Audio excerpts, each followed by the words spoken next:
to talk a little bit about adaptation and change. If we open our Bibles to Joel 3:10, we're going to read a really interesting verse. And that verse says, "Beat your plowshares into swords and your pruning hooks into spears." Essentially what we're being told right then is that it's time to go to war. The people of Israel needed to stop what they were doing, stop their work in the fields, and then go into war, prepare their weapons for war.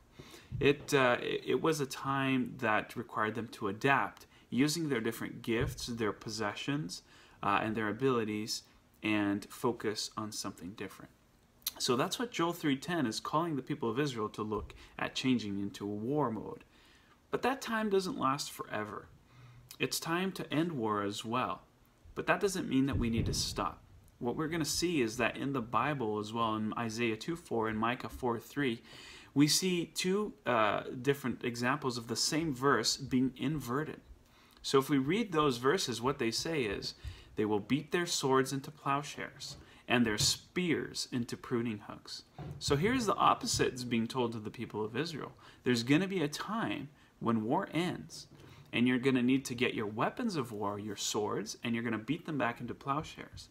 And you're going to get your spears, and you're going to transform them into pruning hooks.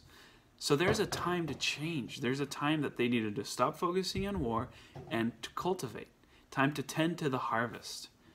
And effort was still required. It just didn't mean stop war and just put your feet up. It's actually adapt. Use what God has given you in a different way. You know, your talents, your gifts, and your possessions ought to be used differently as times change. And in these times of quarantine, physical isolation, uncertainty, have you stopped to think about how you're using what God has given you differently? How have you adapted? Have you still kept moving? Have you still used those gifts and possessions that God has given you to serve Him? You know, it's important for us to remember that it's not time to stop. It's time to adapt. It's time to change. It's time to revisit things and think differently about what God has given you and how you can use that for His kingdom. Keep serving the Lord.